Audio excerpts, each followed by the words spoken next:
Hi, I'm Matthew Sadler. And I'm WIM Natasha Regan. Welcome to this video that follows TCEC 17. And today we are looking at a game, Alliestein, a neural net against Ethereal. It's an English opening, and it's similar to some of the lines we've been looking at for AlphaZero in some of our other videos. Alliestein adopts a pawn structure that is favoured by neural nets, and so put pawns onto c4 and e4, and this restrains some of black's breaks, so black finds it much harder to play either d5 or f5. Alliestein then goes one further and puts a pawn on a4 as well, and this stops black playing b5. So what we get to is a middle game where white has more easy plans because black's main breaks have been stopped. The game proceeds, and in the middle game, Alliestein sacrifices a pawn in order to get a very massive pawn chain on the king side, and white has play on the king side. So white's plan is to put the its own king, over to the queen side and then attack. And you'll see this brought into effect in this game. Yeah, and there's also a nice parallel with a video we've done earlier where we looked at one of Petrosian's games where he did the same plan of putting the king over to the queen side so that he could just throw his kingside pawns forward. So it's a good game, really typical NN squeeze, I think you'd call it. So let's have a look at it.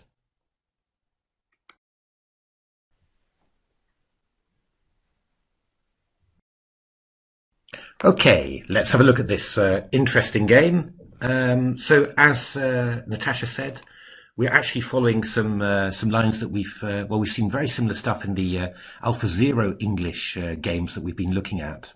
Slightly different move order, knight c3 rather than g3. Yeah, swings and roundabouts, you have different possibilities. But after here we transpose back into the English four knights. And black plays bishop c5, which is a line that I've played quite a bit in my career. After d3, black can play h6 here, just to stop bishop g5, pinning the knight, which is slightly unpleasant because obviously the bishop on c5 can't get back to e7 to block that pin. Knight a4, attacking the bishop, and bishop b6. So this was the last move of the TCEC series. Yeah, I mean, what are both sides trying to do here? Well, black's got both its pawns on has got both its central pawns on dark squares. So it's not too worried about the dark squared bishop being exchanged because, well, then its other bishop has got free passage through its structure. White, on the other hand, is, I suppose, just reasonably happy to get the bishop pair, and has also got some quite nice light square control of the centre with the pawns on c4 and d3, and the bishop on g2. So both sides have got something to be happy about. Allie played b3, rook e8, bishop b2, and now bishop d7. That's a slightly unusual move. Bishop f5 and bishop g4 are more often played, but it's a perfectly reasonable developing move. Knight takes b6, novelty in correspondence chess apparently, although not such an unusual move. A takes b6, and now... and then white played an over-the-board novelty here, which was the move e4. Exactly. 12 e4.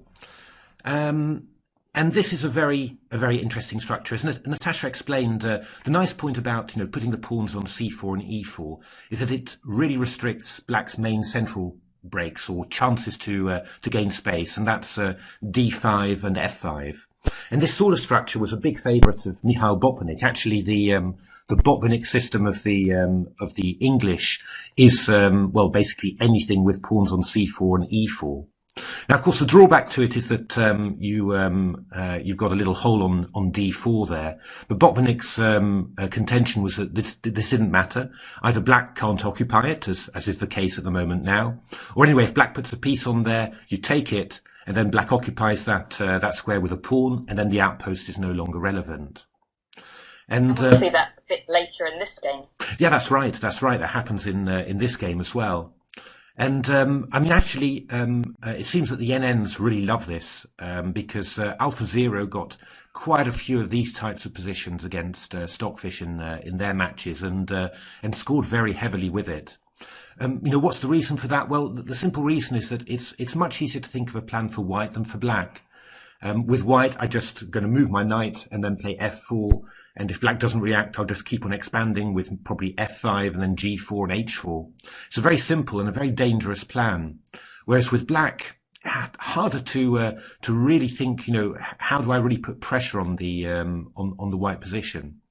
Because any of the breaks that black can achieve, if black does manage to get in d5 or f5 after preparation, also expand the scope of white's pieces, because you've got the two bishops opening up the position will help those too.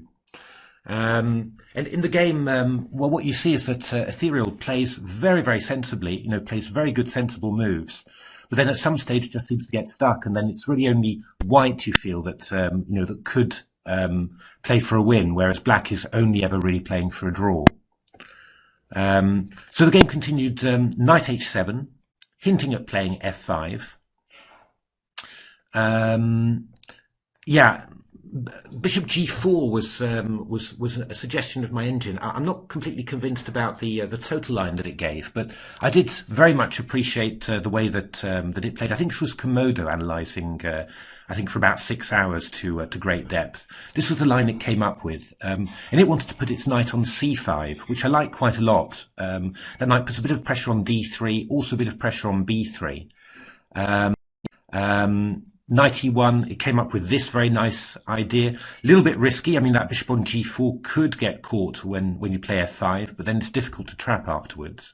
But this really seems to hold back some white kingside expansion. And then it just tried to invade on the queen side like this and put a bit of pressure like that. Quite an unclear position, but I liked black's plan a lot. I mean, I don't know whether white could improve somewhat. I would think so, but it showed the right spirit, I felt, of finding outposts for the black knights and finding some activity by being sharp on the chances when they come up. Ethereal played knight h7, which is very sensible, and now Allie played a great move here. So Allie played a4. This move restrains black, so that also the break b5 is no longer possible. Exactly. Yeah. I mean, it's. I don't think I've ever seen it actually, but it's a lovely idea. That's really showing, I think what Allie thinks about the position. That the key thing is just to restrain those queenside breaks. So Ethereal played bishop g4. Actually, that knight h7, that turns out to be part of a maneuver to transfer the knight to e6, attacking the d4 square. I did try some engine games, of course, with f5. What happens is e takes f5 and f4. And you can see how, this is turning out quite nicely for white. The light square bishop is now open again, and now the bishop on b2 is putting pressure on the king side. Now, in all fairness, black takes on f4, pawn takes, rook takes, and black tries to win a piece with g5. You see that black's just too weak to do this plan because the white queen can come into h5, and black's king won't survive long. Exactly. I mean, it just shows the attacking potential that white has in this position. I mean, the engines tended to play queen d7, and to be honest, they made a pretty decent job of defending this position. But I was thinking about it. Would I fancy doing this as black? In my own games, and the answer is definitely no.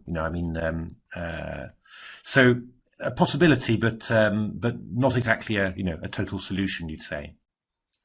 So bishop g4. Queen d2, just getting out of the pin. Knight g5, knight e1. I mean, white does not want to exchange off pieces. Keep black a little bit cramped if you can. And of course, that knight you can. And of course, that knight on g5 will be a little target for f4. So f6, black blocks out this bishop on b2. Putting all its pawns, just like Capablanca says, on the opposite color to its own bishop. So, it's Ethereal is playing, very, very sensibly here. F4, knight e6. So the knight's back to e6, attacking the d4 square, and well, it can also come round to c5 later as well to attack the pawn on b3. Knight c2, covering the d4 square, just making sure that that black is not going to get completely free access to the d4 square. Also aiming for knight e3, attacking the bishop to g4, and then the knight will be able to come into d5 or f5. Knight a5, attacking this pawn on b3 that's been weakened by Allie's well, amazing 13a4. Rook a3. It's a little bit awkward for white, but again, the position isn't open, so you can often cope with these sort of little awkwardnesses, for a little while in such positions, because if black's got no way of increasing the pressure after that, then it's not going to last long as an inconvenience. And obviously, knight c5 allows b4, so black played c5 here, clamping down on the d4 square. But it's here that you sort of start to wonder, well, okay, black's achieved all this, but what is black going to do next? How is black ever going to put any more pressure on the white position? And I suppose the simple answer is that, well, he isn't really. This is really as good as it gets for black. So knight e3, bishop h5, bishop h3, which made me chuckle a little bit, because black's putting all that effort into blocking off the dark squared bishop, all its pawns on dark squares. But of course, against the two bishops, when you do that, then the other bishop becomes powerful.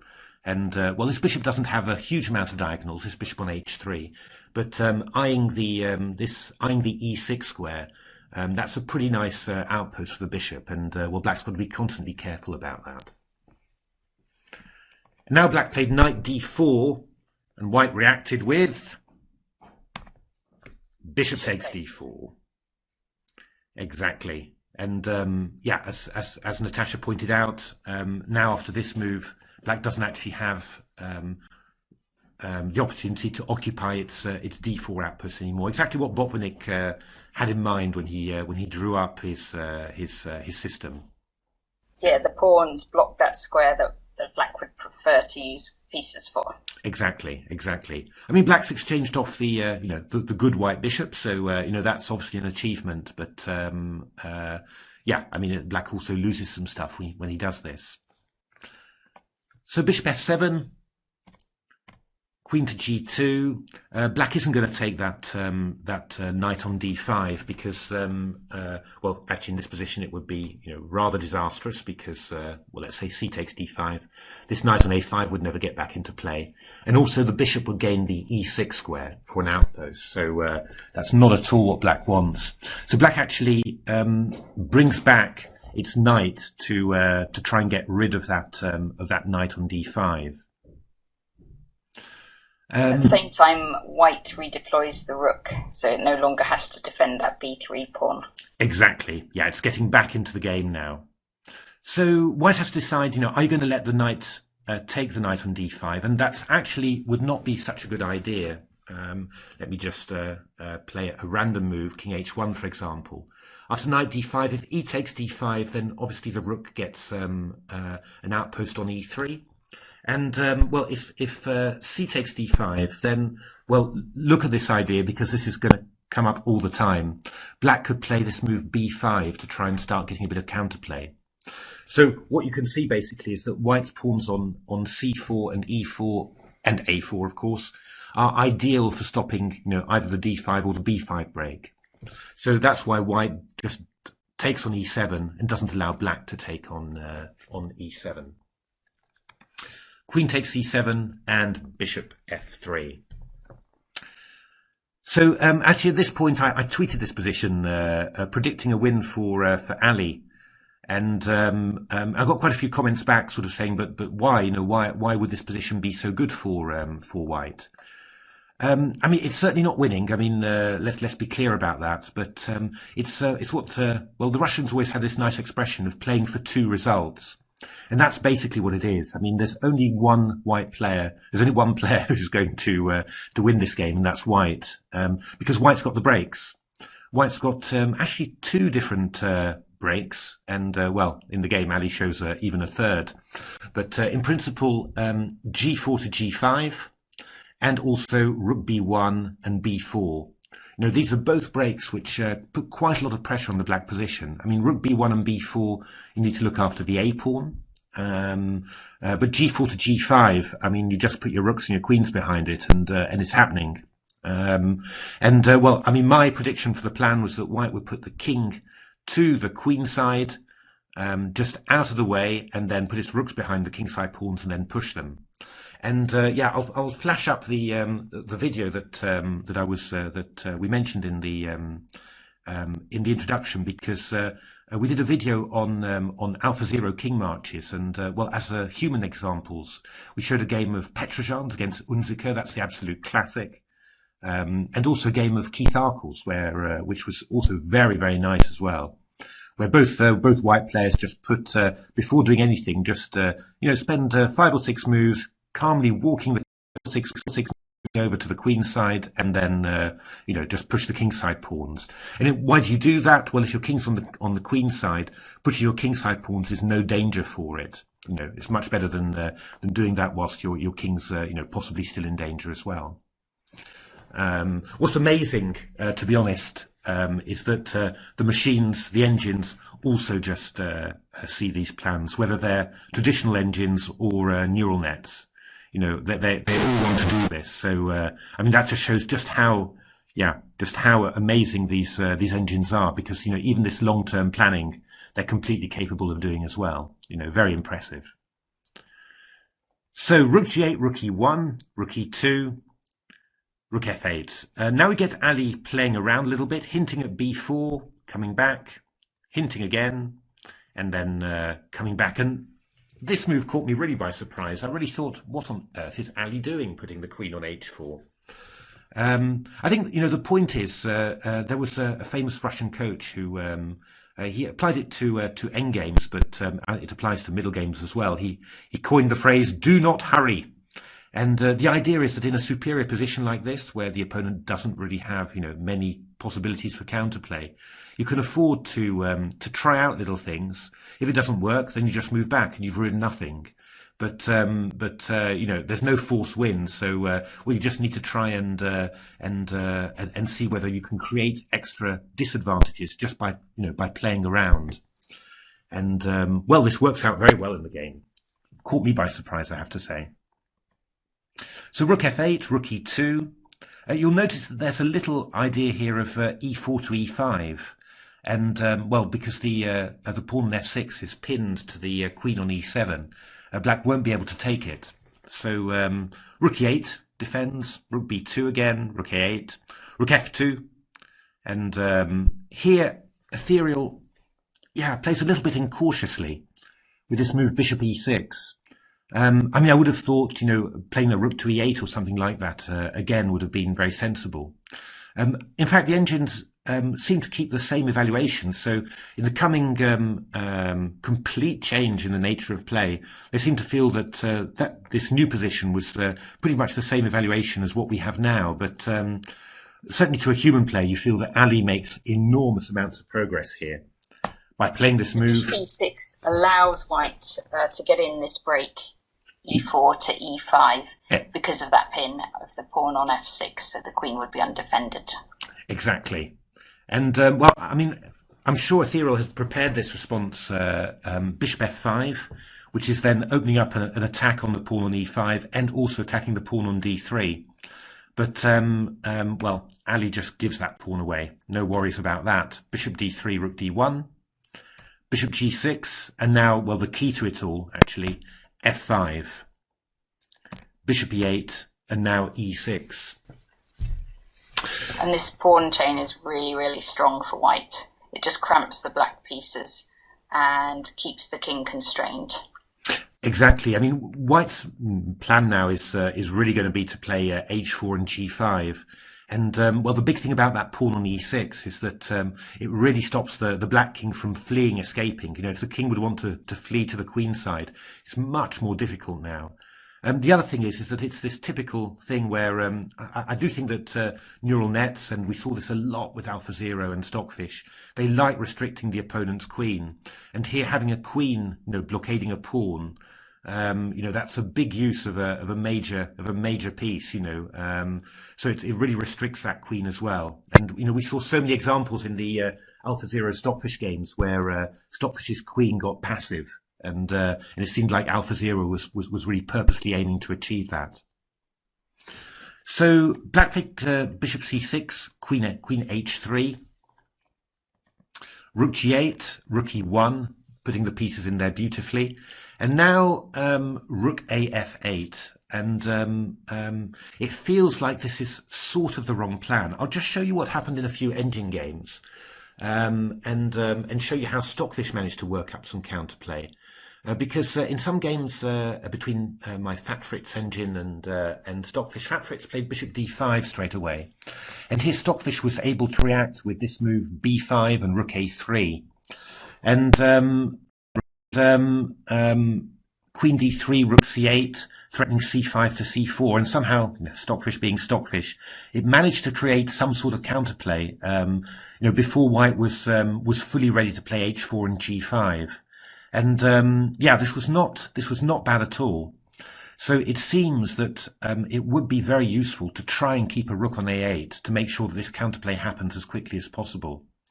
After rook e1, rook f8, bishop d5, then the engines really feel that this counterplay on the a file is too slow because h4 and g5 is coming in quickly, and they really feel that they need to start trying to get some freedom for the rooks on the king side.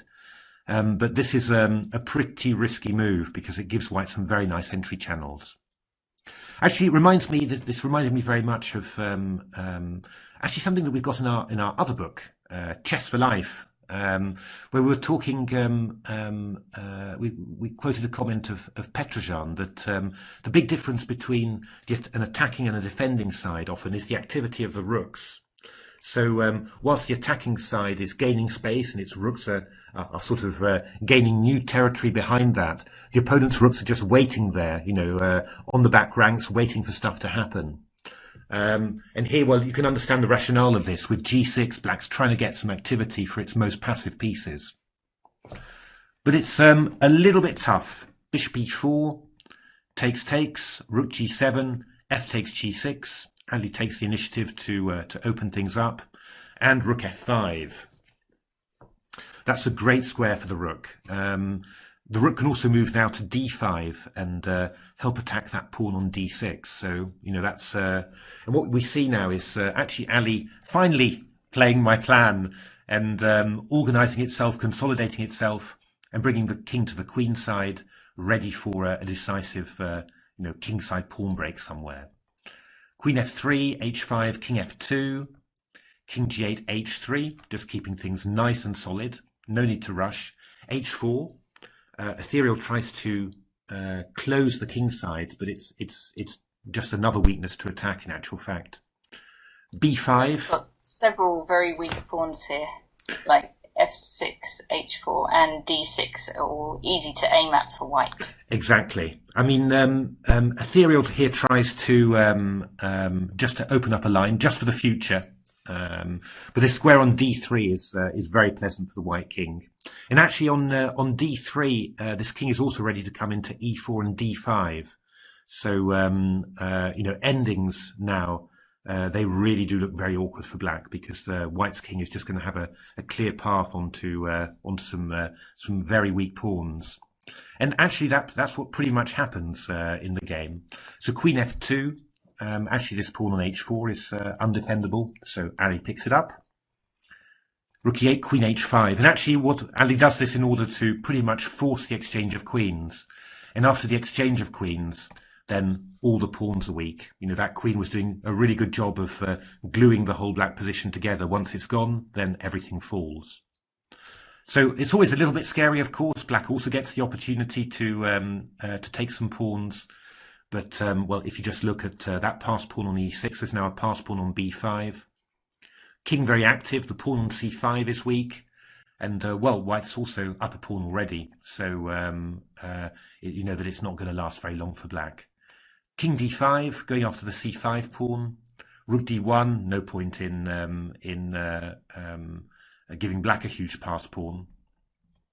Rook d7, black finally gets rid of that e pawn, but now rook takes d4, and yeah, the game did not last very long here. Rook d4, rook e2, rook b1, and black resigned here. White's got two connected pass pawns. c5 is going to be the next move, and then c6, and then it's just game over. So there we are. I hope you enjoyed that that game. It was a very typical neural net squeeze, in actual fact. Well, we've seen so many of those with AlphaZero against Stockfish. But I mean, in all fairness, Ethereal played very good moves. It certainly wasn't planless at all, but just imperceptibly ended up in a position where around move 18 or 19, it had done pretty much all it could, and it didn't have any active possibilities flowing from that. And yeah, it's just a little bit of that's the danger inherent to these types of positions, where white takes the bishop pair and then blocks up the center and then just tries and plays on one wing. The typical Botvinnik strategy. Yeah, I mean, I think they're just very difficult positions for black to handle. So from that point of view, it's certainly not no criticism of Ethereal there. It actually played pretty well as black. But I think there was just that moment which I think Stockfish just played a little bit better when zoom all the way through there, and where Stockfish was keeping its rook on a8 in order to try and get this b5 counterplay, and I think that was really the the last big moment where black still had chances to put real obstacles in white's path. After the kingside gets opened like this, well, with some good long-term planning, the king coming to the queen side, and then the pawns being advanced, I think black is probably lost. So, okay, so there we are. I mean, hope you enjoyed that. If you haven't subscribed to our channel yet, please subscribe. Please subscribe, and also do take a look at our book, Game Changer. That's got loads of interesting stuff, AlphaZero, Stockfish games, and actually lots of explanations of matchups like this, where an NN takes on a traditional engine in in this sort of block center, play on the wings type position, and in general NNs play those very, very well, and so yeah, lots of interesting explanations about that as well. But anyway, keep well, keep safe, and keep on watching. Thank you for watching. Thanks for watching.